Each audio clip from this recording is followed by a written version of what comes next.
Maurício, a gente aí passou por esse dia histórico, né, essa sessão histórica. Eu queria que você, sob o ponto de vista de um jurista, fizesse um comentário, né, amplo do que representa enfim, acataram, né, a denúncia e o Jair Bolsonaro e sua turma se transformaram em réus. Olha, talvez a primeira coisa que compra esclarecer é que essa ainda é uma etapa preambular, agora se dá início verdadeiramente ao processo, né? É o início da instrução.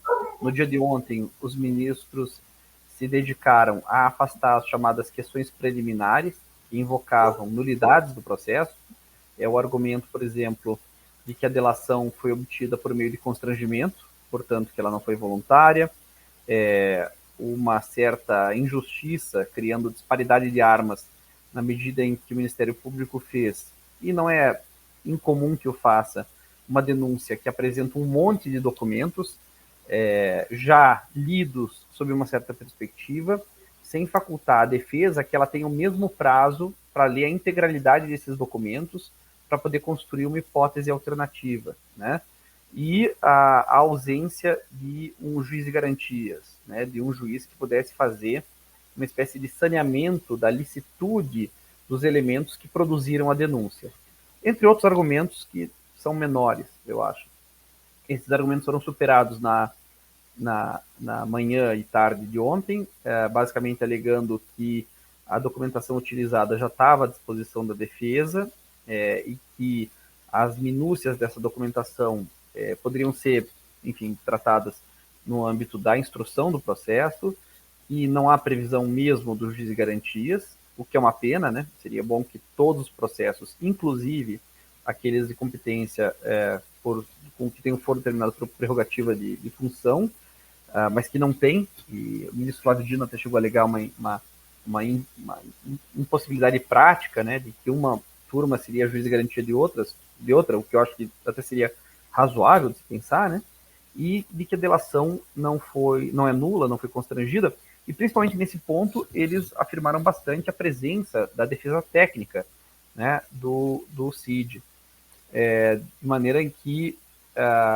o fato de ele estar sendo acompanhado por advogado, né, que conhece os direitos do seu cliente, que está ali para evitar qualquer tipo de constrangimento, e ele tendo participado de forma ativa na construção dessa delação, que é uma delação em várias camadas, né, é uma delação com sucessivas idas e vindas, sístoles e diástoles na sua composição, o que o ministro Fux até apontou que causava um certo estranhamento, né, o fato de que o delator omite, depois faz um complemento e depois faz o complemento do complemento, né, aparentemente indicando já que na perspectiva dele seria o caso também de denunciar o Mauro Cid, porque não é dado ao delator ocultar informações ou falsear a verdade, na medida em que o delator abre mão do direito à ampla defesa, abre mão do direito contra a autoincriminação, né, para incriminar terceiros, no sentido de confessar crime, acusando pessoas em troca de vantagens na distribuição da pena. Bom, muito bem. Vencidas essas questões, foi o momento de olhar o conteúdo da denúncia em si. E aí as alegações começam a tangenciar as chamadas questões de mérito, né, as questões de fundo. Hoje, por exemplo, nós vimos a alegação de que seriam crimes impossíveis de serem praticados pela ausência da pessoa do próprio ex-presidente.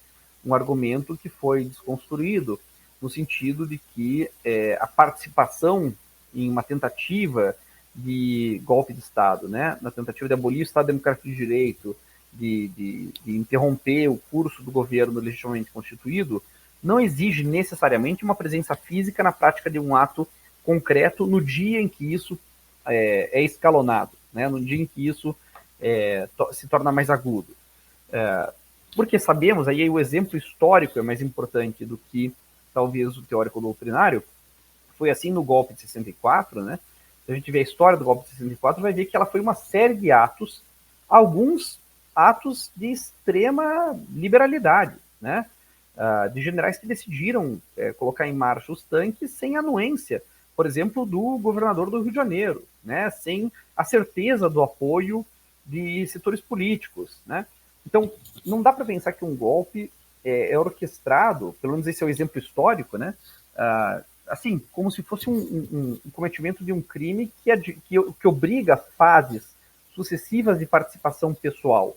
A natureza de um golpe de Estado, ela é uma deflagração que tem muito de espontâneo, né? Que tem muito de fortuito, de não planejado.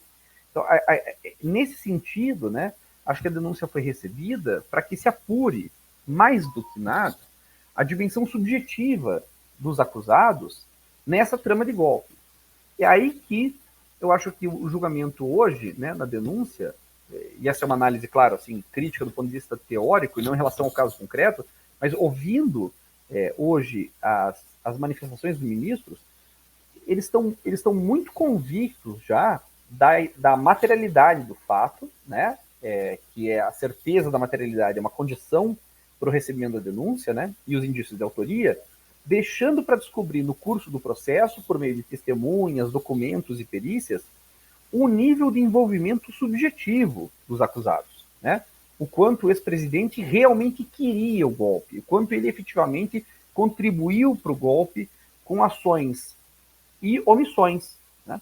E isso é interessante porque no direito penal você também pode ser responsabilizado por aquilo que você não faz, né? Quando você é consciente de uma situação de perigo, por exemplo, para o Estado de Direito, e do conhecimento de que existem generais tramando uma derrubada do governo ou o homicídio, né, de um presidente eleito e seu vice, e você deixa de tomar as medidas necessárias. Quer dizer, se você é comunicado disso e você não avisa a autoridade responsável para processar esses crimes, você também comete um delito que é a prevaricação, né, e a não comunicação às autoridades de um crime de ação penal pública incondicionada.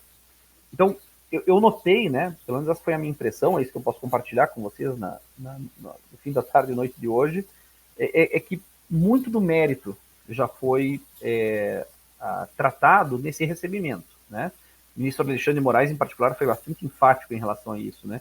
Dizendo que a tentativa de golpe é inequívoca. Restava saber o nível de participação individual, tanto do ponto de vista objetivo quanto subjetivo, de cada um dos denunciados.